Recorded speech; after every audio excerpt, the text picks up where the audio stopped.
परम सन्मानयोग जुगो जुग अटल तख्त चबर दे मालक गरीब निवाज सतगुरु धन धन साहिब श्री गुरु ग्रंथ साहिब जी महाराज जी दी पावन पवित्र हजूरी अंदर सुभाएमान सत संगी जनों, आओ साहिब जी दे चरना विखे बैठ के आप जी ने अमृत वेले दा नितनेम सतगुरु दी पावन पवित्र बाणी श्रवण कीती है। आनंद साहिब जी दा पाठ अखीर ते आपां श्रवण कीता है। धन गुरु अमरदास महाराज सिख नूं एक गल रोजाना कहिंदे ने। महाराज कहिंदे आवो सिख सतगुरु के प्यारे हो, गावो सच्ची बाणी। कह लगे सिखा तू आ, सतगुरु बाणी विच कहंदे ने गुरु अमरदास जी, तू पुत्र आ के बह के उस परमेश्वर दी गुरु दी सच्ची बाणी नूं गा। आवो सिख सतगुरु के प्यारे हो, गावो सच्ची बाणी। बाणी तां गावो गुरु केरी, बाणियां सिर बाणी। इहदे तो श्रोमणी शब्द, इहदे तो होर पाक पवित्र शब्द होर कोई नहीं। बाणी तो वध के कोई चंगा शब्द होर हो ही नहीं सकता। महाराज ने कहा बाणी तां गावो गुरु केरी, बाणियां सिर बाणी। अगे बचन वरते जिन को नदर कर्म होवै, हिरदै तिन्ना समाणी। जिन्हां ते गुरु दी नदर वापरे, ਉਹਦੀ ਕਿਰਪਾ ਵਰਤੇ, ਉਹਦੇ ਹਿਰਦੇ ਵਿੱਚ ਬਾਣੀ ਸਮਾ ਜਾਂਦੀ ਹੈ। ਜਿਨ ਕੋ ਨਦਰ ਕਰਮ ਹੋਵੇ, ਹਿਰਦੈ ਤਿਨਾ ਸਮਾਣੀ। ਪੀਵਹੁ ਅੰਮ੍ਰਿਤ ਸਦਾ ਰਹੋ ਹਰ ਰੰਗ, ਜਪਿਓ ਸਾਰੰਗ ਪਾਣੀ। ਤੇ ਅਖੀਰ ਤੇ ਗੁਰੂ ਅਮਰਦਾਸ ਜੀ ਨੇ ਇੱਕ ਸ਼ਬਦ ਵਰਤਿਆ। ਮਹਾਰਾਜ ਜੀ ਨੂੰ ਪੁੱਛਿਆ ਸਤਿਗੁਰੂ ਇਹ ਬਾਣੀ ਕਿੰਨਾ ਕੁ ਸਮਾਂ ਗਾਉਣੀ ਹੈ? ਇਹਦਾ ਕੋਈ ਮਹੀਨੇ ਬਾਅਦ, ਸਾਲ ਬਾਅਦ, ਕੋਈ ਦਿਨ ਮਿਥਨੇ, ਕਦੋਂ ਗਾਉਣੀ? ਗੁਰੂ ਅਮਰਦਾਸ ਜੀ ਨੇ ਕਿਹਾ, ਕਹਿਣ ਲੱਗੇ ਕਹਿ ਨਾਨਕ ਸਦਾ ਗਾਵੋ। ਸਦਾ ਦਾ ਅਰਥ ਹੁੰਦੇ ਹਰ ਵੇਲੇ। ਹਰ ਮਨੁੱਖ ਨੂੰ ਕਿਹਾ ਮਹਾਰਾਜ ਨੇ। ਕਹਿਣ ਲੱਗੇ ਕਹਿ ਨਾਨਕ ਸਦਾ ਗਾਵੋ। ਸਿੱਖਾ ਤੂੰ ਇਹਨੂੰ ਹਰ ਵੇਲੇ ਗਾ। ਇਹ ਸੱਚੀ ਬਾਣੀ, ਕਿਉਂਕਿ ਇਹ ਸੱਚੀ ਪਾਕ ਤੇ ਪਵਿੱਤਰ ਬਚਨ ਨੇ। ਮਹਾਰਾਜ ਨੇ ਸਿੱਖ ਨੂੰ ਇਹ ਤਾਕੀਦ ਕੀਤੀ ਹੈ। ਤੇ ਜੇ ਗੁਰੂ ਗ੍ਰੰਥ ਸਾਹਿਬ ਦੀ ਆਪ ਦੀ ਬਾਣੀ ਪੜ੍ਹੋ, ਜਿਹੜੀ ਸਤ ਸੰਗਤ ਹੈ, ਇਹਦੇ ਪ੍ਰਤੀ ਮਹਾਰਾਜ ਨੇ ਇੱਕ ਬਚਨ ਕਿਹਾ। ਮਹਾਰਾਜ ਕਹਿਣ ਲੱਗੇ ਮੈਂ ਜਿਵੇਂ ਸ਼ਹਿਦ ਵਾਲੀ ਮੱਖੀ, ਹਜੂਰ ਕਹਿੰਦੇ ਉਹ ਚਾਰ ਚਪੇਰੇ ਫੇਰਾ ਪਾ ਆਵੇ, ਪਰਤ ਕੇ ਉਹ ਆਪਣੇ ਸ਼ਹਿਦ ਤੇ ਛੱਤੇ ਤੇ ਆ ਕੇ ਬਹਿੰਦੀ ਹੈ। ਕਹਿਣ ਲੱਗੇ ਸਿੱਖਾ ਤੂੰ ਵਿਚਰ, ਚਾਰ ਚਪੇਰੇ ਆਪਣੀ ਕਿਰਤਕਾਰ ਕਰ, ਪਰ ਜਦੋਂ ਸਤ ਸੰਗਤ ਦਾ ਸਮਾਂ ਹੋਵੇ, ਮਹਾਰਾਜ ਕਹਿਣ ਲੱਗੇ ਤੂੰ ਮੱਖੀ ਵਾਲੀ ਬਿਰਤੀ ਬਣਾ ਕੇ ਗੁਰੂ ਕੋਲ ਆਇਆ ਕਰ ਰਸ ਲੈਣ ਵਾਸਤੇ। ਬਾਣੀ ਵਿੱਚ ਬਚਨ ਹੁੰਦਾ ਹੈ, ਸਤ ਸੰਗਤ ਮਿਲ ਰਹੀ ਹੈ ਮਾਧੋ, ਜੈਸੇ ਮਦਪ ਮਖੀਰਾ। ਜਿਵੇਂ ਸ਼ਹਿਦ ਵਾਲੀ ਮੱਖੀ ਹੈ, ਮਹਾਰਾਜ ਕਹਿਣ ਲੱਗੇ ਤੂੰ ਸਤ ਸੰਗਤ ਵਿੱਚ ਇਸ ਤਰ੍ਹਾਂ ਰਿਹਾ ਕਰ। ਆਓ ਗੁਰੂ ਚਰਨਾਂ ਵਿੱਚ ਬੈਠੇ ਹੋ। ਲੜੀਵਾਰ ਸੋਹਲਾ ਸਾਹਿਬ ਜੀ ਦੀ ਪਾਵਨ ਬਾਣੀ ਸਿੱਖ ਦਾ ਨਿਤਨੇਮ ਹੈ। ਸੌਣ ਵੇਲੇ ਸਿੱਖ ਨੂੰ ਪੜ੍ਹਦਾ।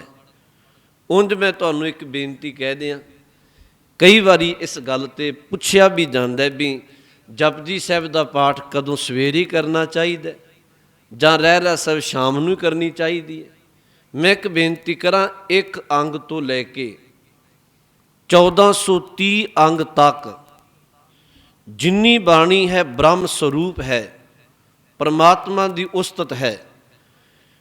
ये गल वखरी है कि पंथ ने गुरु ने नितनेम कायम किया भी ये हुक्म है तेनू करना लाजमी है।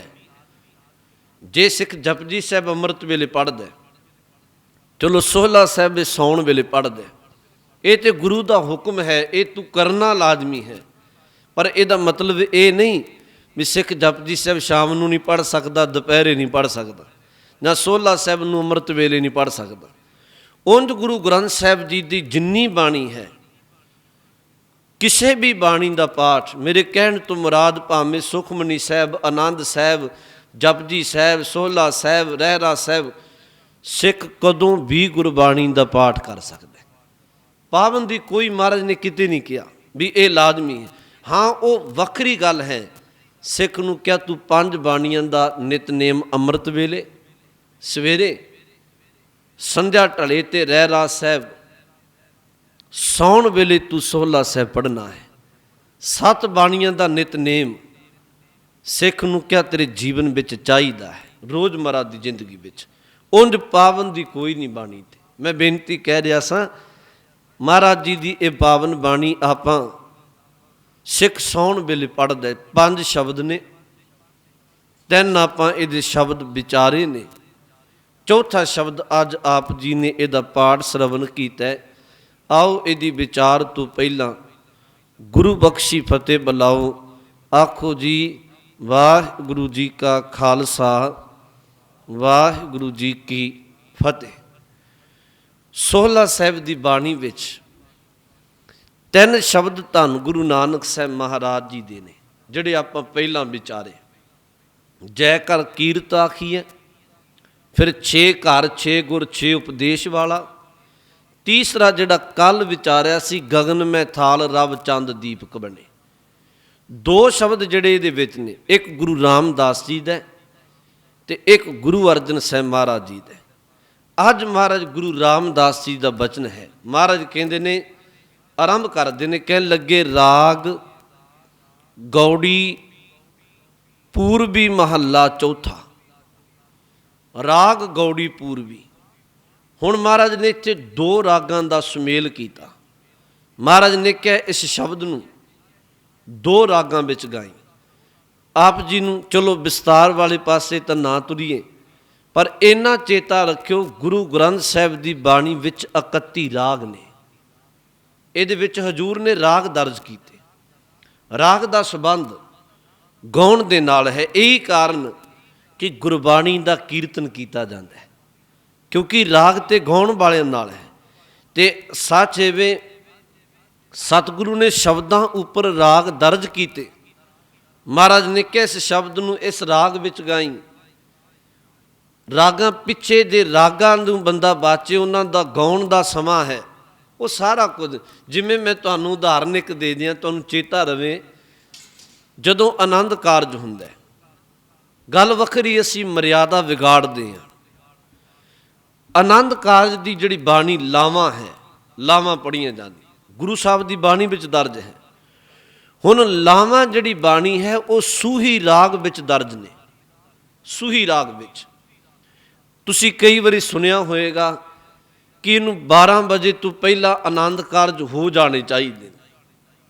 गल वखरी असीं मर्यादा तोड़ते हैं गुरु की, वो असीं 1 2 4 बजा दिंदे हां। उहदा कारण की है? असल विच जिहड़ा सूही राग है, जिस राग विच हजूर ने वो लावां दे शब्द उचारे गुरु रामदास जी ने, उहदा गाउण दा जिहड़ा समा है वो 12 बजे तो पहलां दा है। रागां दा गाउण दा आपो अपना समय। कोई राग अमृत वेले गाया जाता है, कोई राग दोपहर के समय वेले गाया जाता है, कोई राग शामां दे वक्त गाया जाता है। इत्थों तक कुछ रागां दा गाउण दा समा रात दा है। वखरे वखरे पैर ने जी उन्हां दे। सूही राग विच महाराज ने लावां उचारियां। सूही राग दा गाउण दा समा 12 बजे तो पहलां दा है। सिख नूं क्या महाराज ने, सिखा जदों तू आनंद कारज होवे तेरे घर परिवार विचों बच्चियां दा तू मर्यादा कायम रखी। आनंद कारज की रस्म गुरु की हजूरी विच वो 12 बजे तक संपूर्ण हो जानी चाहिए।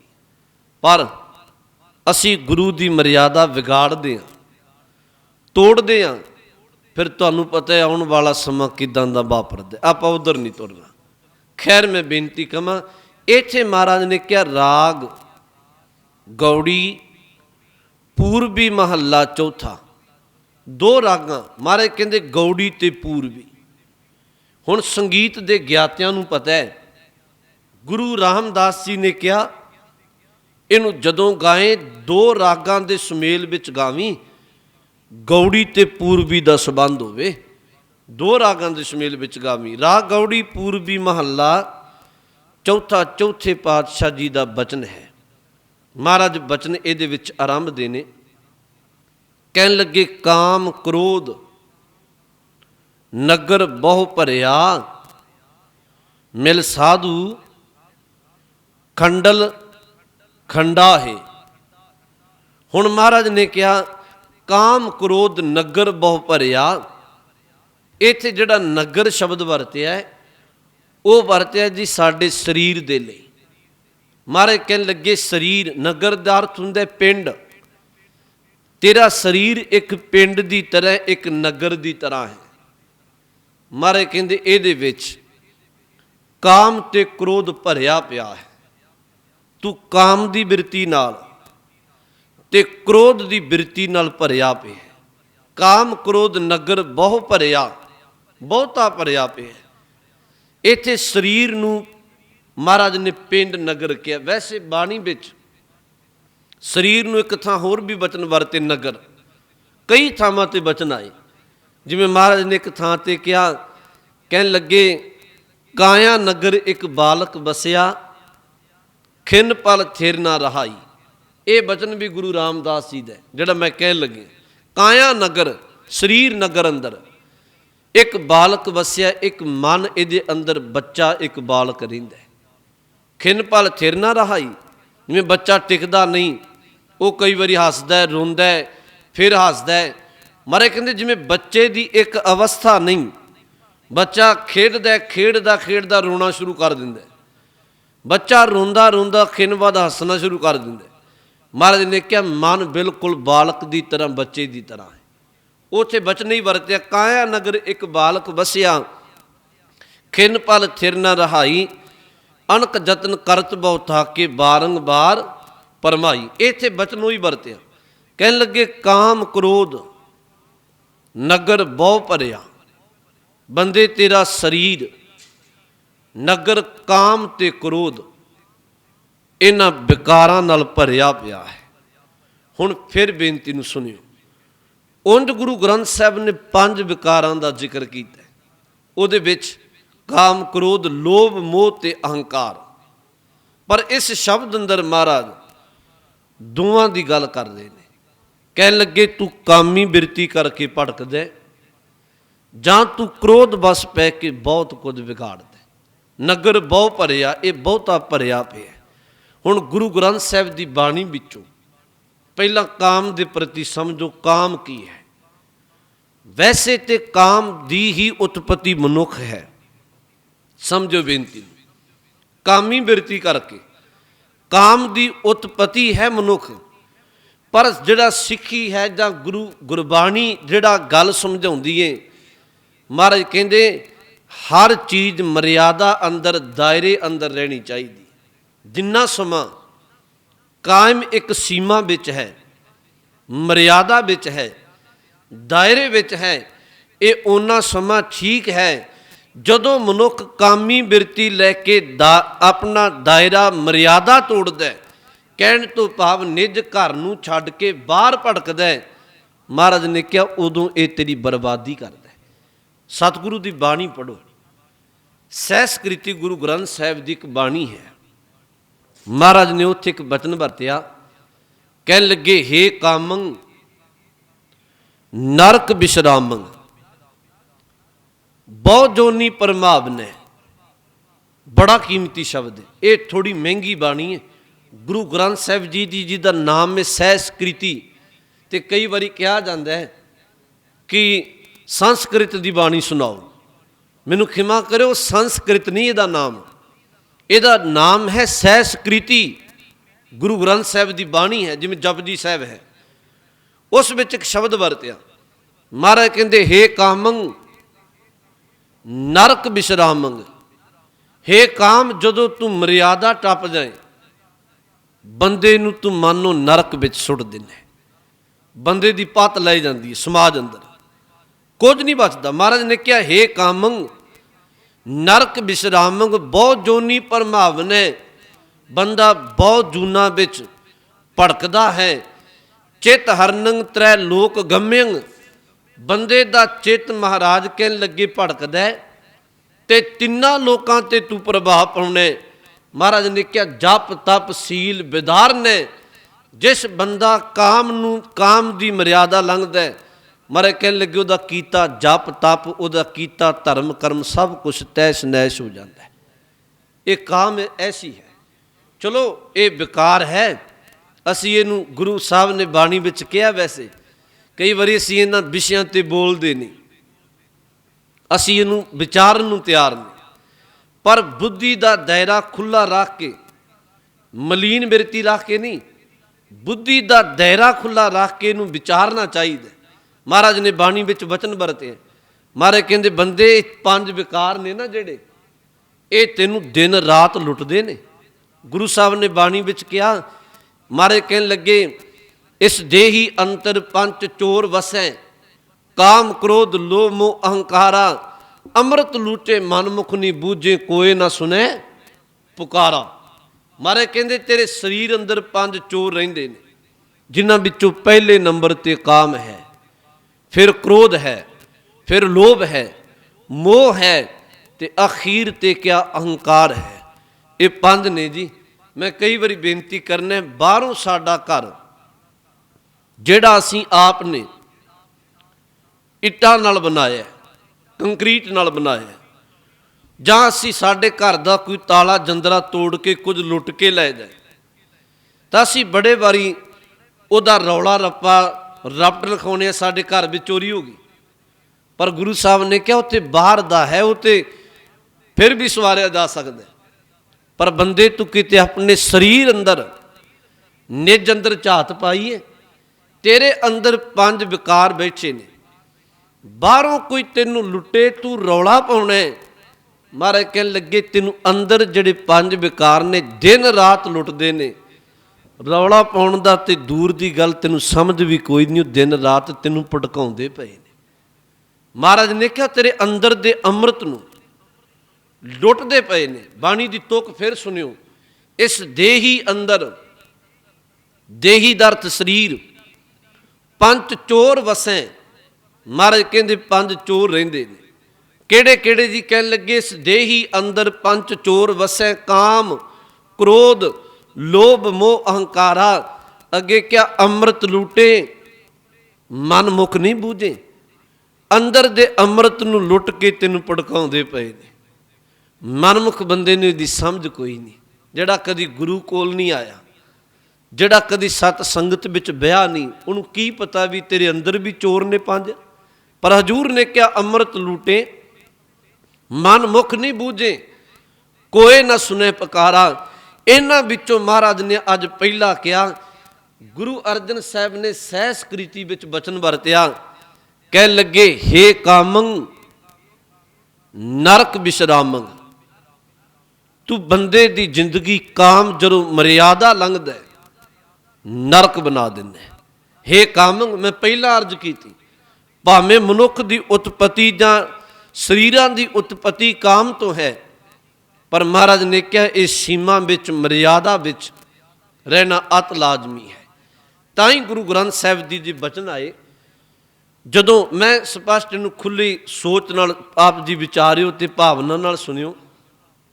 ਮਹਾਰਾਜ ਨੇ ਕਿਹਾ, ਬੰਦੇ ਜਦੋਂ ਤੂੰ ਪਰਾਈ ਇਸਤਰੀ ਨੂੰ ਤੱਕੇ, ਯਾਦ ਰੱਖ ਉਦੋਂ ਤੇਰੀ ਬਿਰਤੀ ਵਿਕਾਰੀ ਨਹੀਂ ਬਣਨੀ ਚਾਹੀਦੀ। ਪਰ ਤੇਰੇ ਰੂਪ ਨਾ ਵੇਖੈ ਨੇਤਰ। ਜਿਵੇਂ ਬਾਣੀ ਵਿੱਚ ਕਿਹਾ ਗਿਆ, ਦੇਖ ਪਰਾਈਆਂ ਚੰਗੀਆਂ ਮਾਵਾਂ ਭੈਣਾਂ ਧੀਆਂ ਜਾਣੇ।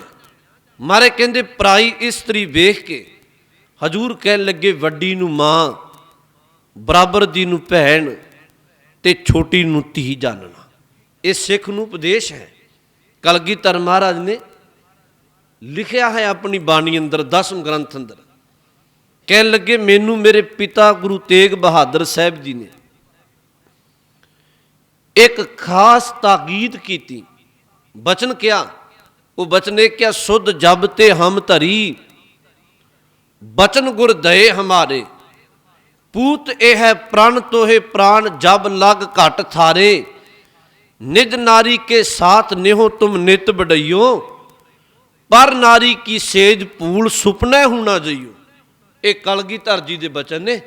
ਮਹਾਰਾਜ ਨੇ ਕਿਹਾ, ਕਹਿਣ ਲੱਗੇ ਮੇਰੇ ਪਿਤਾ ਗੁਰੂ ਤੇਗ ਬਹਾਦਰ ਸਾਹਿਬ ਨੇ ਕਿਹਾ, ਪੁੱਤਰ ਇੱਕ ਗੱਲ ਚੇਤਾ ਰੱਖੀ, ਪਰਾਈ ਇਸਤਰੀ ਦੀ ਸੇਜ ਭੁੱਲ ਕੇ ਵੀ ਤੂੰ ਆਪਣੇ ਅੰਦਰ ਵਿਕਾਰੀ ਫੁਰਨਾ ਨਹੀਂ ਬਣਾਉਣਾ।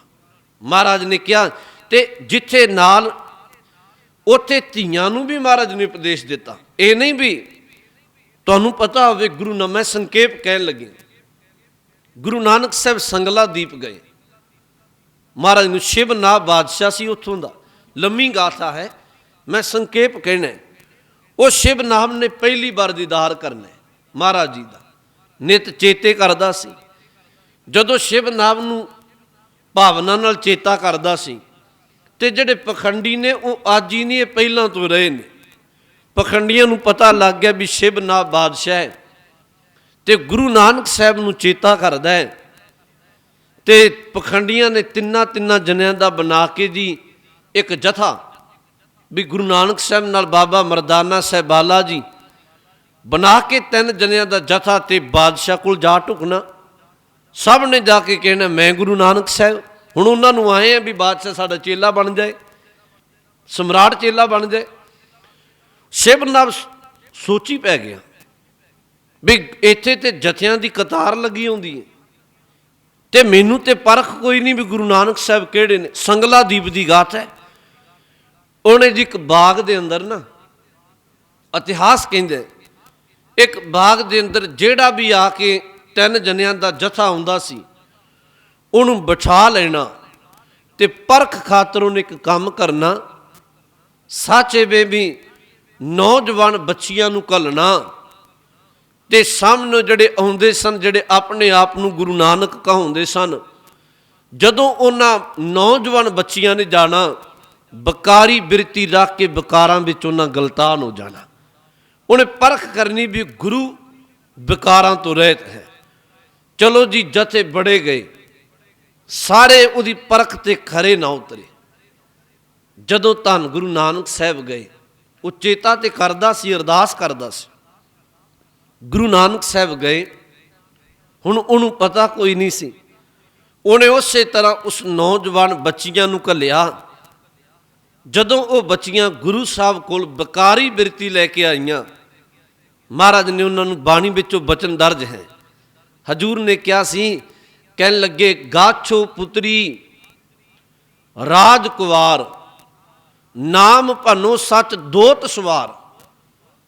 ਮਹਾਰਾਜ ਨੇ ਉਹਨਾਂ ਨੂੰ ਕਿਹਾ, ਧੀਓ ਇਹ ਜਿਹੜਾ ਜੀਵਨ ਹੈ ਇਹ ਮਨੁੱਖਾ ਜਨਮ ਬਕਾਰ ਭੋਗਣ ਵਾਸਤੇ ਨਹੀਂ, ਅੰਮ੍ਰਿਤ ਵੇਲੇ ਉੱਠ ਕੇ ਰੱਬੀ ਬੰਦਗੀ ਕਰਿਆ ਕਰੋ, ਤੁਹਾਡਾ ਜੀਵਨ ਅੰਮ੍ਰਿਤ ਬਣ ਜਾਏਗਾ। ਮਹਾਰਾਜ ਨੇ ਉਹ ਚਰਨਾਂ ਤੇ ਟਹਿ ਪਈਆਂ, ਬਕਾਰੀ ਬਿਰਤੀ ਉਹਨਾਂ ਦੀ ਮਿਟਾ ਦਿੱਤੀ। ਦੌੜ ਕੇ ਜਾ ਕੇ ਦੱਸਿਆ ਸ਼ਿਵਨਾਥ ਨੂੰ, ਕਹਿਣ ਲੱਗੇ ਸ਼ਿਵਨਾਥ, ਜਿਹਨੂੰ ਤੂੰ ਲੰਮੇ ਸਮੇਂ ਤੋਂ ਉਡੀਕਦਾ ਉਹ ਗੁਰੂ ਕੇ ਆ ਚੱਲ, ਅੱਜ ਸਤਿਗੁਰੂ ਨੇ ਚਰਨ ਪਾਏ, ਤੂੰ ਦੀਦਾਰ ਕਰ। ਚਲੋ ਲੰਮੀ ਗਾਥਾ ਹੈ। ਮਹਾਰਾਜ ਦੇ ਚਰਨਾਂ ਵਿੱਚ ਫਿਰ ਉਹ ਆਇਆ। ਉਹਨੇ ਕਿਹਾ ਮਹਾਰਾਜ ਮੇਰਾ ਤਨ ਭੇਟ, ਮਨ ਭੇਟ, ਮੇਰਾ ਰਾਜ ਭਾਗ ਤੁਹਾਡਾ। ਮਹਾਰਾਜ ਨੇ ਕਿਹਾ ਸੀ ਨਹੀਂ ਸ਼ਿਵਨਾਥ, ਇਹ ਤਨ ਤੇਰਾ ਕੋਲ ਨਹੀਂ ਰਹਿਣਾ, ਇਹਨੇ ਕਬਰ ਵਿੱਚ ਜਾਣਾ ਹੈ। ਮਨ ਤੇਰਾ ਨਹੀਂ ਟਿਕਦਾ, ਰਾਜ ਭਾਗ ਤੇ ਕਾਹਦਾ ਦਾਵਾ, ਤੇਰੇ ਨਾਲ ਪਹਿਲਾਂ ਕੋਈ ਹੋਰ ਕਰਦਾ ਸੀ, ਤੇਰੇ ਤੋਂ ਬਾਅਦ ਕੋਈ ਹੋਰ ਆਏਗਾ, ਕੁਝ ਆਪਣੀ ਚੀਜ਼ ਭੇਟਾ ਕਰ। ਉਹਨੇ ਕਿਹਾ ਮਹਾਰਾਜ ਸਮਝ ਕੋਈ ਨਹੀਂ। ਮਹਾਰਾਜ ਕਹਿਣ ਲੱਗੇ ਅੰਦਰ ਦਾ ਅਹੰਕਾਰ ਭੇਟਾ ਕਰ ਦੇ, ਜਿਹੜਾ ਬਾਰ-ਬਾਰ ਕਹਿੰਦਾ ਮੇਰਾ ਮਨ, ਮੇਰਾ ਤਨ, ਮੇਰਾ ਰਾਜ ਭਾਗ, ਬਸ ਅਹੰਕਾਰ ਭੇਟ ਕਰ ਦੇ, ਨਿਰੰਕਾਰ ਦਾ ਬੂਹਾ ਤੈਨੂੰ ਸਮਝ ਆ ਜਾਏਗਾ। ਮੈਂ ਬੇਨਤੀ ਕੇਵਲ ਇੰਨੀ ਕਹਿ ਰਿਹਾ, ਹਜੂਰ ਨੇ ਕਿਹਾ, ਅੱਜ ਜਿਹੜਾ ਬਚਨ ਵਰਤਿਆ, ਕਾਮ ਕ੍ਰੋਧ ਨਗਰ ਬੋ ਭਰਿਆ। ਗੁਰੂ ਅਰਜਨ ਸਾਹਿਬ ਨੇ ਕਿਹਾ, ਹੇ ਕਾਮੰ ਨਰਕ ਵਿਸ਼ਰਾਮੰ। ਮਹਾਰਾਜ ਕਹਿ ਲੱਗੇ, ਹੇ ਕਾਮ, ਜਦੋਂ ਤੂੰ ਬੰਦੇ ਨੂੰ ਭੜਕਾਉਣਾ ਤੇ ਤੂੰ ਫਿਰ ਇਹਨੂੰ ਨਰਕਾਂ ਵਿੱਚ ਸੁੱਟ ਦਿੰਦਾ, ਜੀਵਨ ਤੂੰ ਨਰਕ ਕਰ ਦਿੰਦਾ। ਹੇ ਕਾਮੰ ਨਰਕ ਵਿਸ਼ਰਾਮੰ ਬਹੁ ਜੋਨੀ ਪਰਮਾਵਨੈ ਚਿਤ ਹਰਨੰ ਤ੍ਰੈ ਲੋਕ ਗਮਯੰ। ਮਹਾਰਾਜ ਕਹਿੰਦੇ ਜਪ ਤਪ ਸੀਲ ਵਿਧਾਰਨ ਹੈ। ਤੂੰ ਮਹਾਰਾਜ ਕਹਿੰਦੇ ਬੰਦੇ ਦਾ ਜਪ ਤਪ, ਬੰਦੇ ਦਾ ਕੀਤਾ ਹੋਇਆ ਚੰਗਾ ਕਰਮ ਧਰਮ ਸਭ ਕੁਝ ਤੂੰ ਤੈਸ਼ ਨੈਸ਼ ਕਰ ਦਿੰਦਾ। ਮਹਾਰਾਜ ਜੀ ਨੇ ਅੱਜ ਕਿਹਾ, ਗੁਰੂ ਰਾਮਦਾਸ ਜੀ ਨੇ, ਕਾਮ ਕ੍ਰੋਧ ਨਗਰ ਬੋ ਭਰਿਆ। ਹੁਣ ਦੂਸਰਾ ਸ਼ਬਦ ਮਹਾਰਾਜ ਨੇ ਕ੍ਰੋਧ ਵਰਤਿਆ। ਕ੍ਰੋਧ ਹੈ ਜਿਹੜਾ, ਵੈਸੇ ਤੇ ਇਹਦਾ ਜਿੱਥੇ ਵੈਰ ਹੈ ਉੱਥੇ ਇਹ ਬਹੁਤ ਪਣਪਦਾ ਹੈ। ਕਿਸੇ ਨਾਲ ਵੈਰ ਹੋਵੇ ਉੱਥੇ ਬਾਰ-ਬਾਰ ਪਣਪਦਾ। ਦੂਰੋਂ ਵੀ ਬੰਦਾ ਵੇਖ ਲੇ ਤੇ ਕ੍ਰੋਧ ਬੰਦੇ ਨੂੰ ਆਉਂਦਾ ਹੈ। ਸਿੱਖੀਏ, ਮੈਂ ਫਿਰ ਬੇਨਤੀ ਕਹਿਣ ਲੱਗਿਆ, ਇਹਦਾ ਜਿਹੜਾ ਦਾਇਰਾ ਹੈ, ਇਹਦੀ ਜਿਹੜੀ ਮਰਿਆਦਾ ਹੈ, ਇਹਦੀ ਸਿੱਖਿਆ ਕੁਝ ਵੱਖਰੀ ਹੈ। ਸਿੱਖ ਨੂੰ ਇੱਕ ਗੱਲ ਸਮਝਾਈ, ਕਹਿਣ ਲੱਗੇ, ਸਿੱਖਾ ਤੂੰ ਇੰਨਾ ਤੱਤਾ ਵੀ ਨਹੀਂ ਚਾਹੀਦਾ, ਗਰਮ ਨਹੀਂ ਚਾਹੀਦਾ ਕਿ ਤੇਰੀ ਬਿਰਤੀ ਕਸਾਈ ਬਣ ਜਾਏ। ਇੰਨਾ ਕ੍ਰੋਧਿਤ ਨਾ ਹੋਵੀਂ ਕਿ ਤੈਨੂੰ ਸੱਚ ਝੂਠ ਦੀ, ਰਸ ਬੇਰਸ ਦੀ ਪਛਾਣ ਨਾ ਰਹੇ ਤੇ ਤੂੰ ਕਸਾਈ ਬਿਰਤੀ ਬਣਾ ਕੇ ਜਿਹੜਾ ਆਏ ਕ੍ਰੋਧਿਤ ਹੋ ਕੇ ਉਹਨੂੰ ਕਬੋਲ ਬੋਲੇ, ਕੱਲ ਨੂੰ ਲੋਕ ਤੈਨੂੰ ਬੁਰਾ ਭਲਾ ਕਹਿਣਾ ਸ਼ੁਰੂ ਕਰ ਦੇਣਗੇ, ਲੋਕ ਕਿਨਾਰਾ ਕਰ ਜਾਣਗੇ। ਪਰ ਨਾਲ ਮਹਾਰਾਜ ਨੇ ਇਹ ਵੀ ਕਿਹਾ ਹੈ ਵੀ ਤੇਰੇ ਵਿੱਚ ਇੰਨੀ ਨਿਮਰਤਾ ਵੀ ਨਾ ਹੋਵੇ ਕਿ ਕੱਲ ਮਹਾਰਾਜ ਕਹਿਣ ਲੱਗੇ ਤੇਰੇ ਸਿਰ ਤੇ ਚੜ੍ਹ ਕੇ ਕੋਈ ਨੱਚਣਾ ਸ਼ੁਰੂ ਕਰ ਦੇ। ਇੰਨੀ ਨਿਮਰਤਾ ਵੀ ਨਹੀਂ ਕਿ ਹਰ ਬੰਦਾ ਤੈਨੂੰ ਦਵਾਈ। ਅਸਲ ਵਿੱਚ ਕ੍ਰੋਧ ਸ਼ਬਦ ਮਹਾਰਾਜ ਨੇ ਕ੍ਰੋਧ ਨੂੰ ਅਣਖ ਵਿੱਚ ਬਦਲਿਆ ਹੈ, ਵੀ ਤੇਰੇ ਅੰਦਰ ਅਣਖ ਗੈਰਤ ਹੋਣੀ ਚਾਹੀਦੀ। ਇਹ ਨਹੀਂ ਵੀ ਤੇਰੀ ਅਣਖ ਮਰ ਜਾਏ। ਪਰ ਮਹਾਰਾਜ ਕਹਿਣ ਲੱਗਿਆ, ਮਹਾਰਾਜ ਨੇ ਕਿਹਾ ਤੂੰ ਕ੍ਰੋਧੀ ਨਹੀਂ ਹੋਣਾ ਚਾਹੀਦਾ, ਕਿਉਂਕਿ ਜਿਹੜਾ ਕ੍ਰੋਧ ਹੈ ਇਹਨੂੰ ਸਤਿਗੁਰੂ ਦੀ ਬਾਣੀ ਨੇ ਸਹਿਸਕ੍ਰਿਤੀ ਵਿੱਚ ਹੀ ਕਿਹਾ।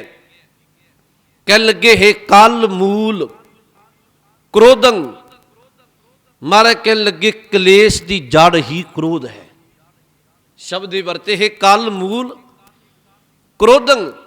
ਮਹਾਰਾਜ ਕਹਿਣ ਲੱਗੇ ਜਿਹੜੀ ਕਲੇਸ਼ ਦੀ ਜੜ ਹੈ ਉਹ ਕ੍ਰੋਧ ਹੈ। ਘਰਾਂ ਵਿੱਚ, ਪਰਿਵਾਰਾਂ ਵਿੱਚ, ਨਗਰਾਂ ਵਿੱਚ ਵੇਖੀਦਾ, ਇੱਕ ਬੰਦੇ ਨੇ ਬੋਲਿਆ, ਸਾਹਮਣੇ ਨੇ ਦੂਸਰੇ ਨੇ ਚੜ ਕੇ ਬੋਲਿਆ, ਕ੍ਰੋਧ ਵਸ ਪੈ ਕਿ ਤੀਜੇ ਨੇ ਬੋਲਿਆ, ਪਹਿਲਾਂ ਜ਼ੁਬਾਨੀ ਗੱਲ ਸੀ, ਫਿਰ ਡਾਂਗ ਤੇ ਉਤਰਦੀ ਏ, ਫਿਰ ਝਗੜਾ ਵਾਪਰਦਾ।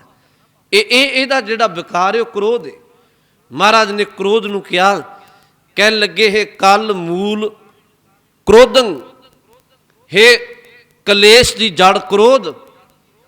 ਜਦੋਂ ਕੋਈ ਸਿੱਖ ਗੁਰੂ ਦਾ ਪੱਲਾ ਪਕੜਦਾ, ਫਿਰ ਤੁਸੀਂ ਤਵਾਰੀਖ ਨੂੰ ਪੜ੍ਹ ਕੇ ਵੇਖੋ ਉਹਨਾਂ ਦਾ ਸੁਭਾਅ ਕਿਹੋ ਜਿਹਾ। ਮੈਂ ਤੁਹਾਨੂੰ ਇੱਕ ਗਾਥਾ ਕਹਿ ਦਿਆਂ ਸੰਖੇਪ ਜੀ। 18 ਦਸੰਬਰ 1845 ਈਸਵੀ ਅੰਗਰੇਜ਼ਾਂ ਨਾਲ ਸਿੱਖਾਂ ਦੀ ਜੰਗਾਂ ਹੋਈਆਂ, ਜਿਨ੍ਹਾਂ ਵਿੱਚੋਂ ਮੁਦਕੀ ਦੀ ਜੰਗ ਬੜੀ ਅਹਿਮ ਜੰਗ ਸੀ।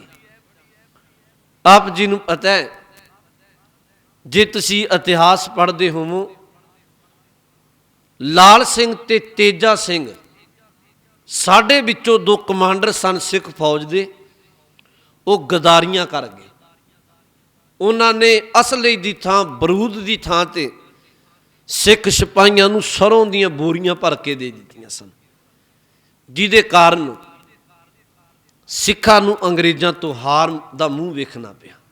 ਹਾਲਾਂਕਿ ਤੁਸੀਂ ਉਹ ਪੂਰੀ ਜਿਹੜੀਆਂ ਇਹ 3-4 ਜੰਗਾਂ ਨੇ, ਚੇਲਿਆਂ ਵਾਲੀ ਦੀ ਜੰਗ, ਫੇਰੂ ਸ਼ਹਿਰ ਦੀ ਜੰਗ, ਮੁਦਕੀ ਦੀ ਜੰਗ, ਤੇ ਜਾਂ ਸ਼ਾਮ ਸਿੰਘ ਅਟਾਰੀ ਨੇ ਸਭਰਾਵਾਂ ਦੀ ਜਿਹੜੀ ਜੰਗ ਲੜੀ। ਤੁਹਾਨੂੰ ਪਤਾ ਹੋਵੇ, ਸ਼ਾਮ ਸਿੰਘ ਅਟਾਰੀ ਸਭਰਾਵਾਂ ਦੀ ਜੰਗ ਵਿੱਚੋਂ ਬੁੱਢਾ ਜਰਨੈਲ ਇੰਨਾ ਜੂਝਿਆ ਸੀ, ਭਾਵੇਂ ਸ਼ਹੀਦ ਹੋ ਗਿਆ, ਦਗਾ ਕਰਕੇ ਉਹਨੂੰ ਮਾਰਿਆ ਗਿਆ। ਕੋਲ ਖਲੋ ਕੇ ਅੰਗਰੇਜ਼ ਨੇ ਕਿਹਾ ਸੀ, ਕੋਲ ਖਲੋ ਕੇ ਉਹਨਾਂ ਦੀ ਪੁਸਤਕਾਂ ਬਾਅਦ ਵਿੱਚ ਜਿਹੜੀ ਅੰਗਰੇਜ਼ਾਂ ਨੇ ਜੰਗਾਂ ਦਾ ਹਾਲ ਲਿਖਿਆ ਉਹਦੇ ਵਿੱਚ ਜ਼ਿਕਰ ਕੀਤਾ। ਕਹਿਣ ਲੱਗੇ, ਸ਼ਾਮ ਸਿੰਘ ਸਾਚੇ ਵੇ असी जिते नहीं, सानू जिताया गया। तू एडा जरनैल सी, तू हारिया नहीं, तेनू हराया गया। क्योंकि तेजा सिंह ते लाल सिंह गद्दारी कर गए सन। पर मैं बेनती जिहड़ी कहन लग्या, क्रोध मुदकी दा जंग जिहड़ा होया, सिख भावें वो जंग हारे तां हारे क्योंकि आगूआं ने सिखां दे नाल गद्दारी की। पर जदों हार गए, चलो अंग्रेज़ां ने कब्जा किया, एक अंग्रेज कमांडर सिखां दे हाथ विच आ गया, किते अपनी फौज विचों सिपाहियां विचों विछड़ गया। हुण वो चार चपेरे सिख ने कल्ला हाथ आ गया। घबरावे डरे भी सिख तसीहे देणगे, मारनगे। उत्थे सिखां दा क्रोध वेखो, सिखां दी बिरती वेखो। सिखां ने एक गल की कहन लगे, भलिया तू डर ना, हुण तू खालसे दी शरण आए, हाथ जोड़दा पिया। याद रख, जंग दे मैदान विच तू सामने आउंदा, हो सकदा सी असीं तेरा वार करके आहू ला दिंदे, तेरे शरीर दे टुकड़े कर दिंदे। क्योंकि वो जंग दे मैदान विच जूझण वाली बिरती सी। तुसीं भी जूझदे सी, असीं भी जूझदे सी। पर हुण तू खालसे दी शरण आए, भावें तू साडे दुश्मन कनात विचों है, पर तैनूं असीं मारांगे नहीं। दस तेरा टिकाणा किथे, तू पहुंचना किथे। सिख आप नाल जाके उन्होंने टके दे के उन्होंने अंग्रेज फौज में छड्ड के आउंदे ने। ये सिखां दे हिरदे दा दायरा है। मेरे कहण तो मुराद ये नहीं, सिख इन्ना कसाई बिरती दा मालक नहीं भी वो क्रोध बस बह के भटक के अपना आप भी खज्जल खुआर करे, किसी नूं भी करे। पर हाँ, महाराज ने असल विच जिहड़ी सिख नूं गल समझाई ना, वो गुरु तेग बहादुर साहब जी दे एक शब्द पढ़ लो। बहुत ये शब्द नूं सानूं चेता रखना चाहिए। महाराज ने क्या सिखा, अपने जीवन का कर्म रखी एक, वो ये रखी भी ना तो किसी तो डरी, ना ही किसी नूं डरावी। ये नहीं भी तेरे कोल कोई सत्ता है, ताकत है, जोर है, तो किसी नूं डराई जाए। महाराज ने कहे भी पाप कर्म है, ते डरना जुल्म सहना भी पाप है। महाराज ने बाणी विच क्या, पै काहू को देत न पै मानत आन, ना डरी ना डराई। पै काहू को देत न पै मानत आन, कहो नानक सुन रे मना ज्ञानी ताहे बखान। असल विच ज्ञानवान पुरुष वो है जिहड़ा ना डरदा है, ना कदी किसी नूं डराउंदा है। अज महाराज ने जिहड़ा बचन वरतिया, महाराज कहंदे काम क्रोध नगर बहु भरिया। हे बंदे, तेरा शरीर काम बिरती करके क्रोध बिरती। हुण बंदा क्रोध करके कई बारी कहंदा है, मैनू क्रोध आ गया, मैं उन्होंने शब्द कह बैठा पर मैं बहुत माड़ा कीता। बाद विच पछतावा पल्ले पाउंदा है। जब मैं क्रोध विच आके फलाने दे कुछ मार दिता, कुछ सुट दिता, पत्थर मारिया, वट्टा मारे, पर बाद विच पछताउंदा है। महाराज ने कहा, तू इस काम ते क्रोध तो बचना है, तू एक कर्म करया कर, गुरु दा पल्ला पकड़ के रखिया कर। वैसे बाणी विच एक होर बचन मैं तुहानूं कह दियां। महाराज कहंदे जिवें कंचन सोना सुहागा है जिहड़ा धात एक, सुहागा सोने नूं ढाल दिंदा है। महाराज कहन लगे एक काम क्रोध ना जिवें सुहागा सोने नूं ढालदा है, काम क्रोध महाराज कहन लगे तेरे शरीर नूं बर्बाद कर दिंदा है। बाणी विच एक तुक आउंदी है। महाराज कहंदे काम क्रोध काया को गल है, शरीर किसी काम का नहीं रहिंदा। जिहड़ा बंदा हर बेली क्रोधित रहे, वो जिवें बंदा कहंदे इहनूं बुलावना, इहदा पता नहीं किहड़े स्टेशन तो बोलना है, की पता इहदा, बंदा उहनूं बोलण तो भी गुरेज करदा है। तां हजूर ने क्या, काम क्रोध काया को गल है, काया दा अर्थ शरीर। मारे कहन लगे तेरे काम क्रोध तेरे शरीर नूं गालदा है, जो कंचन सुहागा ढाल है, ਜਿਵੇਂ ਮਹਾਰਾਜ ਕਹਿਣ ਲੱਗੇ ਸੋਨੇ ਨੂੰ ਸੁਹਾਗਾ ਢਾਲ ਦਿੰਦਾ, ਕਾਮ ਕ੍ਰੋਧ ਸਰੀਰ ਨੂੰ ਗਾਲ ਦਿੰਦੇ। ਭਾਵੇਂ ਬੇਅੰਤ ਕਥਾਵਾਂ ਪਈਆਂ, ਚਲੋ ਮੈਂ ਇੱਕ ਸੰਖੇਪ ਕਹਿ ਦਿਆਂ। ਅਜਾਮਲ ਦਾ ਤੁਸੀਂ ਨਾਮ ਸੁਣਦੇ ਹੋ? ਅਜਾਮਲ ਜਿਹਨੂੰ ਬਾਣੀ ਨੇ ਕਿਹਾ ਅਜਾਮਲ ਪਾਪੀ ਜਗ ਜਾਣੇ, ਨਿਮਖ ਮਾਹੇ ਨਿਸਤਾਰਾ। ਕਨੌਜ ਸ਼ਹਿਰ ਦਾ ਨਾਮ ਹੈ, ਮੈਂ ਸੰਖੇਪ ਕਹਿਣ ਲੱਗਿਆ। ਕਨੌਜ ਇੱਕ ਸ਼ਹਿਰ ਦਾ ਨਾਮ ਹੈ, ਬ੍ਰਾਹਮਣ ਪਰਿਵਾਰ ਰਹਿੰਦਾ ਉੱਥੇ ਇੱਕ। ਉਹ ਬ੍ਰਾਹਮਣ ਪਰਿਵਾਰ ਰਾਜ ਘਰਾਣੇ ਨਾਲ ਸੰਬੰਧਿਤ ਹੈ। ਉਹ ਜਿਹੜਾ ਘਰ ਦਾ ਮੁਖੀ ਹੈ ਉਹ ਰਾਜੇ ਦੇ ਦਰਬਾਰ ਵਿੱਚ ਉੱਚੇ ਅਹੁਦੇ ਤੇ ਨੌਕਰੀ ਕਰਦਾ ਹੈ, ਚਾਕਰੀ ਕਰਦਾ ਹੈ। ਚਲੋ ਜੀ, ਉਹਨਾਂ ਦੇ ਘਰ ਇੱਕ ਪੁੱਤਰ ਦਾ ਜਨਮ ਹੋਇਆ ਜਿਹਦਾ ਨਾਮ ਅਜਾਮਲ ਰੱਖਿਆ ਗਿਆ, ਤੇ ਬਾਣੀ ਵਿੱਚ ਇਹਦਾ ਬਾਰ-ਬਾਰ ਜ਼ਿਕਰ ਆਉਂਦਾ। ਹੁਣ ਅਜਾਮਲ ਨਾਮ ਰੱਖਿਆ, ਹਰ ਬਾਪ ਦੀ ਮਾਂ ਦੀ ਇੱਛਾ ਹੈ ਪੁੱਤਰ ਚੰਗਾ ਪੜ੍ਹੇ ਲਿਖੇ ਕੋਈ ਕਾਰੋਬਾਰ ਕਰੇ। ਬਾਪ ਨੇ ਇਸ ਗੱਲ ਨੂੰ ਮੱਦੇ ਨਜ਼ਰ ਰੱਖਦਿਆਂ ਵੀ ਜਿਵੇਂ ਮੈਂ ਰਾਜ ਘਰਾਣੇ ਵਿੱਚ ਨੌਕਰੀ ਕਰਦਾ ਹਾਂ ਤੇ ਇਹ ਮੇਰਾ ਪੁੱਤਰ ਪੜ੍ਹੇ, ਇਹ ਵੀ ਚੰਗਾ ਕਰਮ ਕਰੇ, ਕੱਲ ਰਾਜ ਦਰਬਾਰ ਵਿੱਚ ਨੌਕਰੀ ਕਰੇਗਾ। ਉਹਨੇ ਜੀ ਇੱਕ ਉਸਤਾਦ ਕੋਲ ਗੁਰੂ ਕੁਲ ਵਿੱਚ ਪੜ੍ਹਨ ਲਾ ਦਿੱਤਾ ਅਜਾਮਲ ਨੂੰ। ਅਜਾਮਲ ਬਚਪਨ ਤੋਂ ਲੈ ਕੇ ਰੋਜ਼ਾਨਾ ਸਕੂਲ ਕਹਿ ਲਓ, ਅੱਜ ਦੀ ਭਾਸ਼ਾ ਵਿੱਚ ਪੁਰਾਤਨ ਸਮੇਂ ਗੁਰੂ ਕੁਲ ਕਹਿ ਦਿੰਦੇ ਸਨ, ਉਹ ਰੋਜ਼ਾਨਾ ਪੜ੍ਹਨ ਜਾਂਦਾ ਹੈ। ਤੇ ਜਿਹੜਾ ਉਹਦਾ ਪੜ੍ਹਾਉਣ ਵਾਲਾ ਉਸਤਾਦ ਹੈ ਗੁਰੂ, ਉਹ ਉਹਨੂੰ ਇੱਕ ਗੱਲ ਕਹਿੰਦੇ, ਅਜਾਮਲ ਬਚਪਨ ਤੋਂ ਕਹਿੰਦਾ ਆ ਰਿਹਾ ਤੂੰ ਸ਼ਹਿਰ ਦੇ ਵਿੱਚ ਦੀ ਨਹੀਂ ਲੰਘ ਕੇ ਆਉਣਾ, ਉੱਪਰ ਦੀ ਬਲ ਪਾ ਕੇ ਆਇਆ ਕਰ। ਹੁਣ ਸ਼ਹਿਰ ਦੇ ਵਿੱਚ ਦੀ ਸਿੱਧਾ ਰਸਤਾ ਸੀ, ਉੱਪਰ ਦੀ ਬਲ ਪੈਂਦਾ ਸੀ। ਪਰ ਬੱਚਾ ਸੀ, ਜਿੰਨਾ ਸਮਾਂ ਉਸਤਾਦ ਦੀ ਗੱਲ ਮੰਨਦਾ ਰਿਹਾ, ਉੱਪਰ ਦੀ ਬਲ ਪਾ ਕੇ ਆਏ ਜਾਏ, ਨਿੱਤ ਪੜ੍ਹੇ, ਚੰਗੀ ਵਿਦਿਆ ਹਾਸਲ ਕਰ ਰਿਹਾ ਸੀ ਅਜਾਮਲ। ਥੋੜਾ ਜਵਾਨੀ ਵਿੱਚ ਪੈਰ ਧਰਿਆ, ਇੱਕ ਦਿਨ ਮਨ ਵਿੱਚ ਖਿਆਲ ਆਇਆ ਵੀ ਮੈਂ ਇੰਨੇ ਸਮੇਂ ਤੋਂ ਪੜ੍ਹਦਾ ਪਿਆ ਤੇ ਇਹ ਮੇਰਾ ਉਸਤਾਦ ਮੈਨੂੰ ਪੜ੍ਹਾਉਣ ਵਾਲਾ ਨਿੱਤ ਇਹ ਸ਼ਬਦ ਰੋਜ਼ਾਨਾ ਕਹਿੰਦੇ ਸ਼ਹਿਰ ਦੇ ਵਿੱਚ ਦੀ ਨਹੀਂ ਲੰਘਣਾ, ਸਿੱਧਾ ਰਸਤਾ ਹੈ ਮੇਰੇ ਘਰ ਤੋਂ, ਤੇ ਕਿਉਂ ਰੋਕਦਾ, ਕਿਉਂ ਨਾ ਮੈਂ ਸ਼ਹਿਰ ਦੀ ਵਿੱਚ ਲੰਘਣਾ ਸ਼ੁਰੂ ਕਰ ਲਵਾਂ। ਤਾਂ ਜੀ ਉਹ ਸ਼ਹਿਰ ਦੇ ਵਿੱਚ ਦੀ ਲੰਘਣਾ ਸ਼ੁਰੂ ਕਰ ਲਿਆ। ਜਦੋਂ ਉਹਦਾ ਸ਼ਹਿਰ ਦੇ ਵਿੱਚ ਦੀ ਲੰਘਣਾ ਸ਼ੁਰੂ ਕੀਤਾ, ਅੱਗੇ ਨਾਲੋਂ ਅਜਾਮਲ ਦਾ ਪੜ੍ਹਾਈ ਵਿੱਚ ਮਨ ਨਹੀਂ ਲੱਗਦਾ। ਉਹਦੇ ਉਸਤਾਦ ਨੇ, ਗੁਰੂ ਨੇ ਕਿਹਾ ਪੁੱਤਰ ਮੈਨੂੰ ਲੱਗਦਾ ਤੂੰ ਸ਼ਹਿਰ ਦੇ ਵਿੱਚ ਦੀ ਲੰਘਣ ਲੱਗ ਪਿਆ। ਉਹਨੇ ਕਿਹਾ ਨਹੀਂ, ਝੂਠ ਬੋਲ ਦਿੱਤਾ, ਮੈਂ ਤੇ ਵਲ ਪਾ ਕੇ ਆਉਣਾ, ਉੱਪਰ ਦੀ ਆਉਣਾ। ਉਹ ਲਿਖਿਆ ਇਤਿਹਾਸ ਵਿੱਚ, ਕਹਿਣ ਲੱਗੇ ਇੱਕ ਤੇ ਸ਼ਹਿਰ ਦੇ ਵਿੱਚ ਦੀ ਲੰਘਦਾ। ਹੁਣ ਸ਼ਹਿਰ ਵਿੱਚ ਜੋ ਲਿਖਿਆ ਬੇਸ਼ਵਾਵਾਂ ਦਾ, ਵਿਕਾਰੀ ਬਿਰਤੀ ਵਾਲਿਆਂ ਦਾ, ਕਾਮੀ ਬਿਰਤੀ ਵਾਲਿਆਂ ਦੇ ਅੱਡੇ ਬਣੇ ਸਨ, ਟਿਕਾਣੇ ਬਣੇ ਸਨ। ਪਹਿਲਾਂ ਅੱਖਾਂ ਨਾਲ ਦੂਰੋਂ ਵਿਕਾਰ ਦੇਖਦਾ, ਆਪਣੇ ਉਸਤਾਦ ਨੂੰ, ਗੁਰੂ ਨੂੰ ਝੂਠ ਬੋਲਿਆ। ਵਕਤ ਆਇਆ ਉਹਨਾਂ ਵਿਕਾਰਾਂ ਦੇ ਬੂਹਿਆਂ ਤੇ ਅਜਾਮਲ ਨੇ ਜਾਣਾ ਸ਼ੁਰੂ ਕਰ ਦਿੱਤਾ। ਪੜ੍ਹਾਈ ਛੁੱਟ ਗਈ, ਕਾਮੀ ਬਿਰਤੀ ਵਿੱਚ ਇੰਨਾ ਕੁ ਭਟਕ ਗਿਆ, ਇੱਕ ਵੇਸ਼ਵਾ ਦੇ ਨਾਲ ਉਹਨੇ ਵਿਆਹ ਕਰਵਾਇਆ, ਭਾਣਾ ਵਰਤਿਆ ਜੀ। ਮੈਂ ਸੰਖੇਪ ਕਹਿ ਰਹੀ ਹਾਂ। ਬਾਪ ਚੜ੍ਹਾਈ ਕੀਤਾ, ਜਿਹੜਾ ਰਾਜ ਦਰਬਾਰ ਨੌਕਰੀ ਕਰਦਾ ਸੀ, ਬਾਪ ਤੇ ਕਹਿੰਦਾ ਸੀ ਰਾਜੇ ਨੂੰ ਵੀ ਮੇਰੇ ਤੋਂ ਬਾਅਦ ਮੇਰੇ ਪੁੱਤਰ ਨੂੰ ਨੌਕਰੀ ਤੇ ਰੱਖੀ, ਉਹ ਚੰਗੀ ਵਿਦਿਆ ਪੜ੍ਹ ਰਿਹਾ।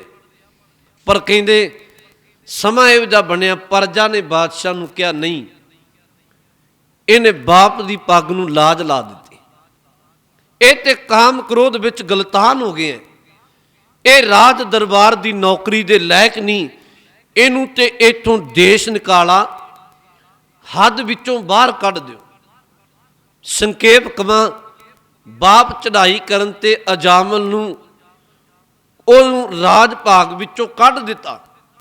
ਹੁਣ ਪਹਿਲਾਂ ਵਾਲੀਆਂ ਸੁੱਖ ਸਹੂਲਤਾਂ ਵੀ ਨਹੀਂ ਰਹੀਆਂ, ਬਾਪ ਵੀ ਸਿਰ ਤੇ ਨਹੀਂ ਰਿਹਾ, ਬੇਸ਼ਵਾ ਨਾਲ ਵਿਆਹ ਕਰਾ ਲਿਆ, ਲੋਕਾਂ ਵਿੱਚ ਨਫ਼ਰਤ ਪੈਦਾ ਹੋਈ, ਜੰਗਲ ਵਿੱਚ ਰਹਿਣਾ ਸ਼ੁਰੂ ਕੀਤਾ, ਰਾਹ ਜਾਂਦਿਆਂ ਨੂੰ ਫਿਰ ਕੁੱਟ ਮਾਰ ਕਰਕੇ ਲੁੱਟਣਾ ਸ਼ੁਰੂ ਕਰ ਲਿਆ, ਨਿੱਤ ਦਾ ਕਰਮ ਬਣ ਗਿਆ। ਫਿਰ ਸਮਾਂ ਪਾਇਆ ਜੀ, ਐਡਾ ਕੋ ਵੱਡਾ ਪਾਪੀ ਬਣਿਆ ਗੁਰੂ ਗ੍ਰੰਥ ਸਾਹਿਬ ਨੇ ਬਾਣੀ ਵਿੱਚ ਕਿਹਾ, ਕਹਿਣ ਲੱਗੇ ਅਜਾਮਲ ਪਾਪੀ ਜਗ ਜਾਣੇ। ਉਸ ਵਕਤ ਨੂੰ ਸੰਸਾਰ ਜਾਣਨ ਲੱਗ ਪਿਆ।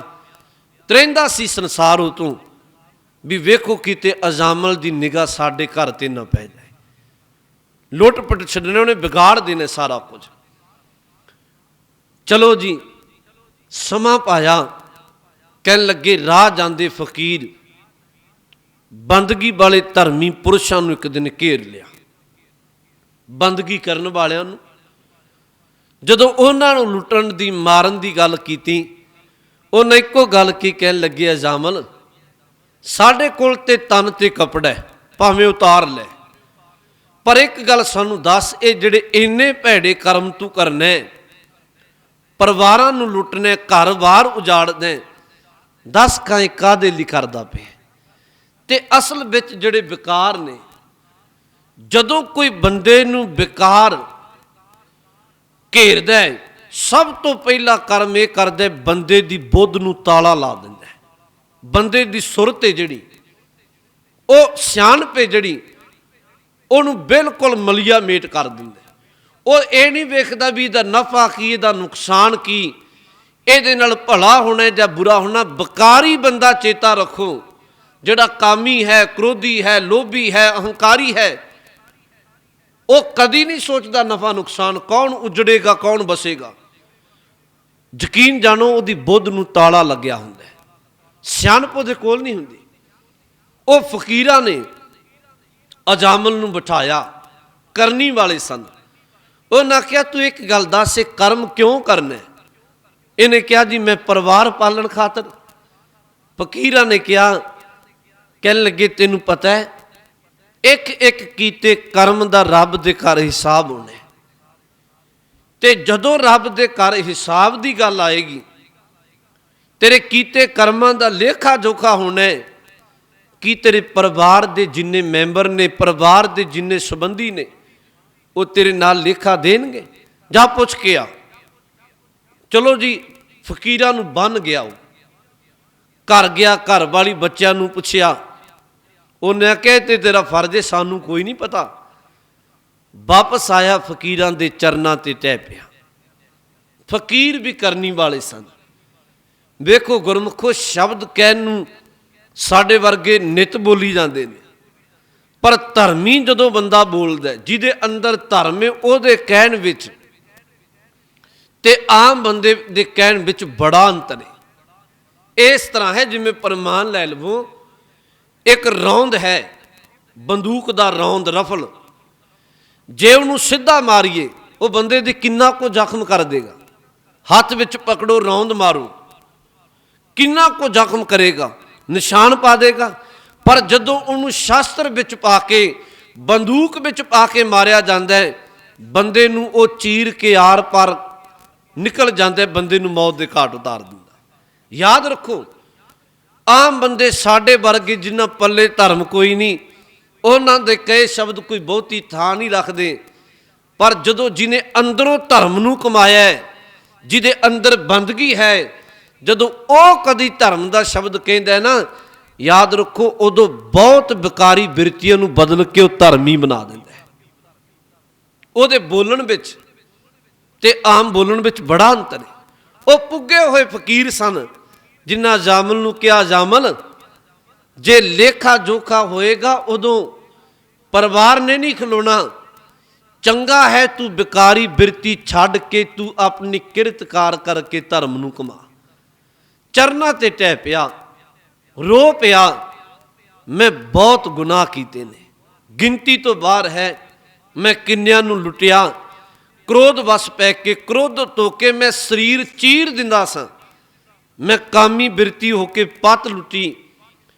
ਉੱਥੇ ਫਿਰ ਉਹਨੇ ਕਿਹਾ ਮੇਰਾ ਭਲਾ ਕਿਵੇਂ ਹੋਵੇ। ਹੁਣ ਸਾਧੂ ਜਿਹੜਾ ਹੈ, ਕਰਨੀ ਵਾਲਾ, ਇਹਦੇ ਵਿੱਚ ਕੋਈ ਦੋ ਰਾਮਾ ਨਹੀਂ।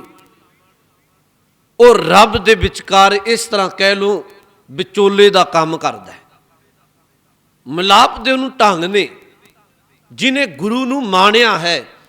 ਫਕੀਰਾਂ ਨੇ ਫਿਰ ਉੱਥੇ ਬਚਨ ਕਿਹਾ ਜੀ, ਕਹਿਣ ਲੱਗੇ ਤੇਰੇ ਘਰ ਵਿੱਚ ਜਿਹੜਾ ਪੁੱਤਰ ਹੋਏਗਾ ਨਾ, ਹੁਣ ਉਹਦਾ ਨਾਮ ਤੂੰ ਨਾਰਾਇਣ ਰੱਖ ਦੀ। नारायण। हुण नारायण परमात्मा नूं कहा जाता है। कहते ने उहदे घर विच पुत्र दा जन्म होया। आखिर हर परिवार निक्के बच्चे नूं मोह करदा है, प्यार करदा है, बार बार बुलाउंदा है। तवारी कहंदी है, कहन लगे बार बार अजामल हुण किरत करदा अपनी, छड़ दिते भैड़े कर्म, नारायण नूं चेते करदा है। ते जदों अखीरला साह आया, उन्हें अपने मुख विचों पुत्र नूं आवाज़ मारी, नारायण परमात्मा दा नाम लिया। गुरु ग्रंथ साहब ने कहा, अजामल पापी जिन्हों सारा संसार जानदा सी, जदों उहदे मुख विचों नाम निकलिया उहदा भला हो गया। महाराज ने बाणी विच कहा, हर को नाम सदा सुखदाई, जाको सिमर अजामल उधरियो, गणका हूँ गत पाई। इस तरह कह लो, काम बंदे नूं नरक विच ले जांदा है, नाम बंदे काम बंदे दा जीवन बिगाड़दा है, नाम बंदे दा जीवन सवारदा है। महाराज ने अज बाणी विच कहा, हजूर कहंदे काम क्रोध नगर बहु भरिया। काम ते क्रोध इहदे नाल महाराज कहन लगे बंदे तेरा शरीर भरिया पिया है, ये मर्यादा विच रहना चाहिए। फिर महाराज ने कहा, काम क्रोध नगर बहु भरिया, मिल साधु खंडल खंडा है। जे इस इनू खंडन करना, ये तो बचना, मारना इनू, तो महाराज कहते कहन लगे मिल साधु। इत्थे साधु का अर्थ गुरु। तू गुरु साधु का पल्ला पकड़ी, गुरु साधु कृपा करेगा, रहमत करेगा, तेरे अंदर दी कामी ते क्रोधी बिरती नूं मर्यादा विच ले आएगा, इन मार मुकाएगा।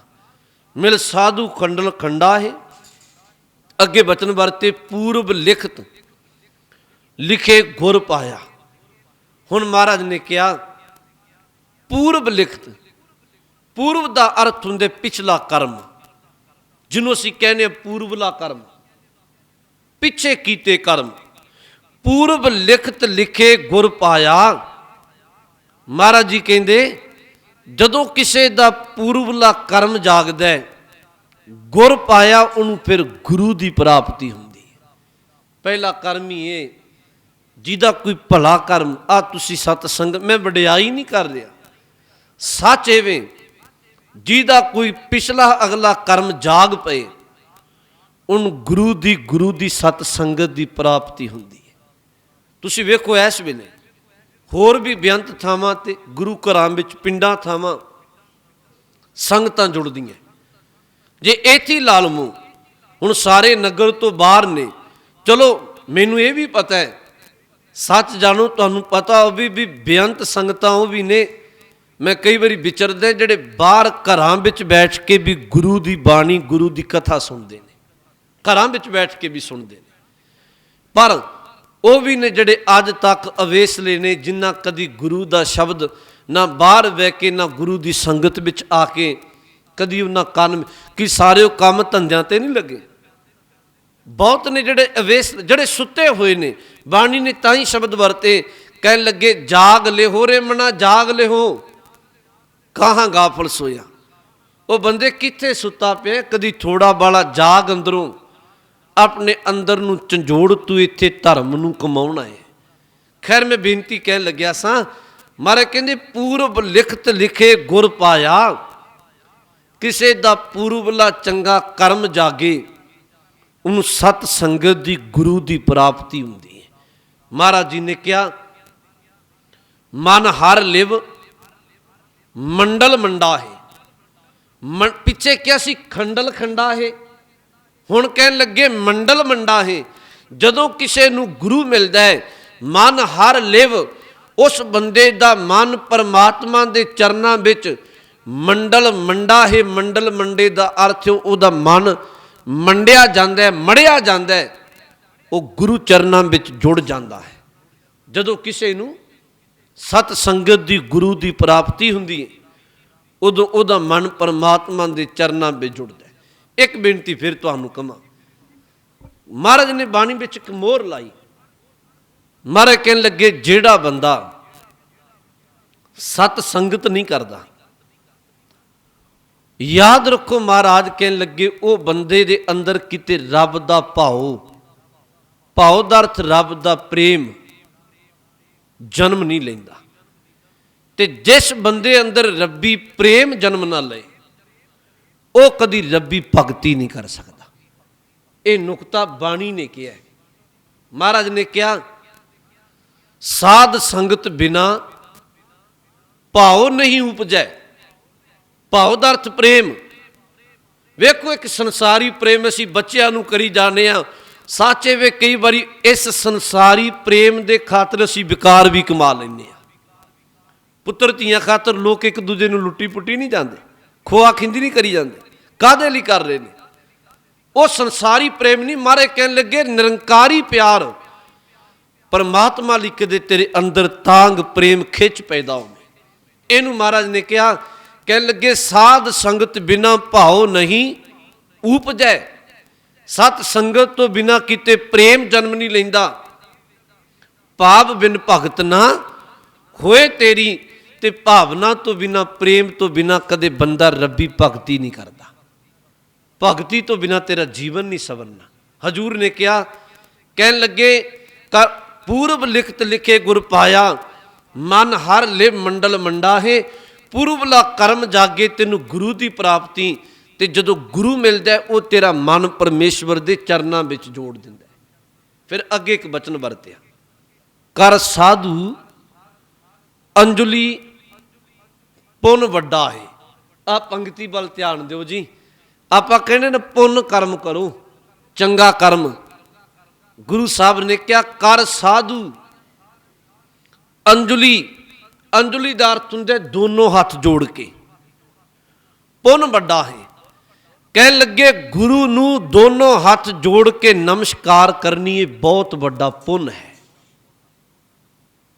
इस तरह कह लो गुरु चरणों विच दोनों हाथ जोड़ के निम्रता नाल मत्था टेकना बड़ा बड़ा पुन है। महाराज गुरु रामदास जी कह रहे ने, गल तुहाडी मेरी नहीं। कर साधु अंजुली पुन वड्डा है।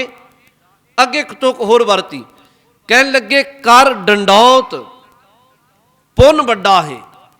महाराज कह लगे डंडौत करनी। डंडौत दे वैसे अखरी अर्थ हुंदे ने डंडे वत लम्मा पै जाना, पर यही नहीं, ये अर्थ बहुत गहरे ने। ये नहीं भी बंदा शरीर केवल लम्मा पै जाए, सिर तो लैके पैरों तक डंडे वत लम्मा पै के मत्था टेक दे। असल विच ये गहरे अर्थ ने। डंडे वत दा आखरी अर्थ जिहड़ा डंडा हुंदा है, सोटी कह लो लकड़ दी, वो जिस किसी दे हाथ विच होवे, डंडा कदी अपनी मर्जी नहीं करता। जिहदे हाथ विच कई बार चलो जिमींदार भी बंदा पकड़ लैंदा है। हुण डंडा जिहदे कोल है उसदा मालक है ना, जिहड़ा डंडे नूं भावें लम्मिया पा दे, भावें किसी कंध का सहारा दे के खड़िया कर दे, भावें तुरदे कई बारी मोढे ते रख ले, कई बारी लोड़ पे चलावा वगा दिंदा है। लोड़ पे रुखां तो फल उतारते ने लोग, चलावा वगाउंदे ने। डंडा कदी नहीं कहता भी तुसी मैनू कदी लम्मिया पाउंदे हो धरती ते किसी कंध के सहारे खड़िया करदे हो। कई बारी जिवें बंदा किसी चीज़ नालों मिट्टी झाड़ दिंदा है, डंडे दे नाल डंडा चलावा वगा दिंदा है। डंडा कदी अपनी मर्जी नहीं करता।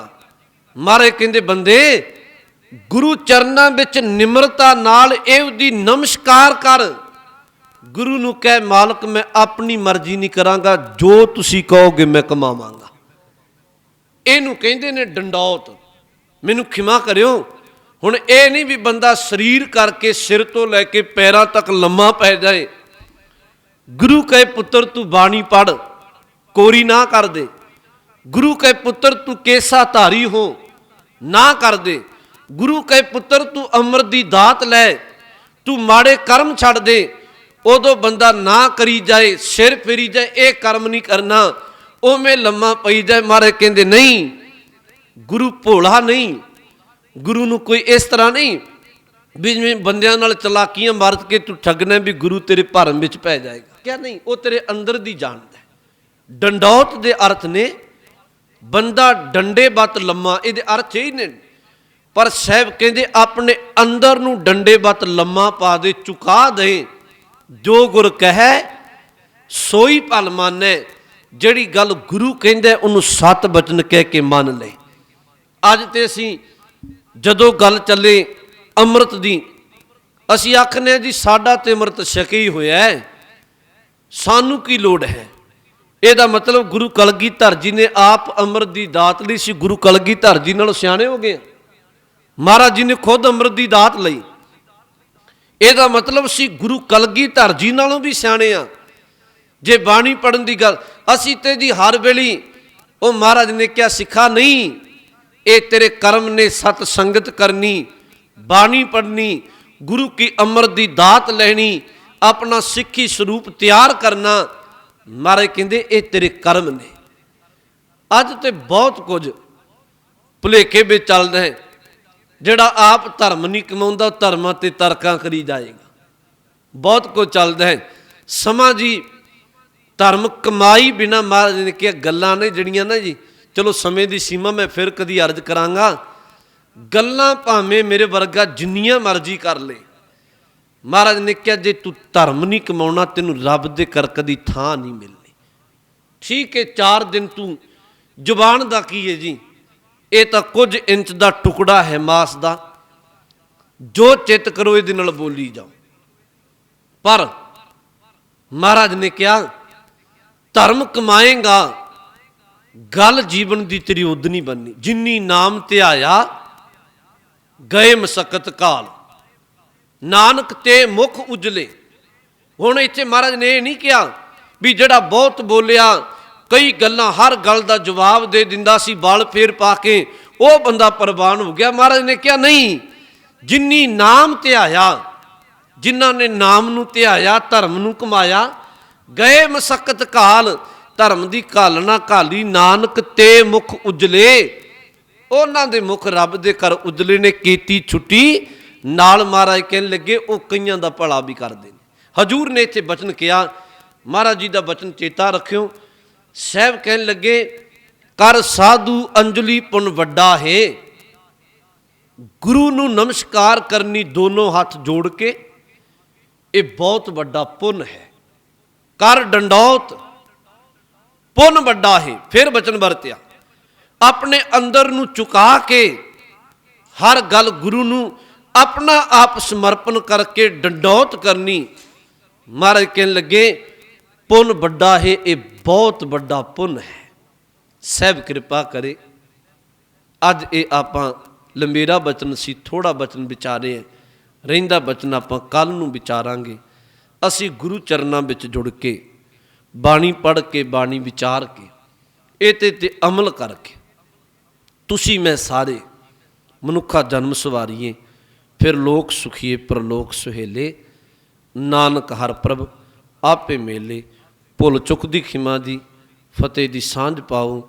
ਵਾਹਿਗੁਰੂ ਜੀ ਕਾ ਖਾਲਸਾ, ਵਾਹਿਗੁਰੂ ਜੀ ਕੀ ਫਤਿਹ।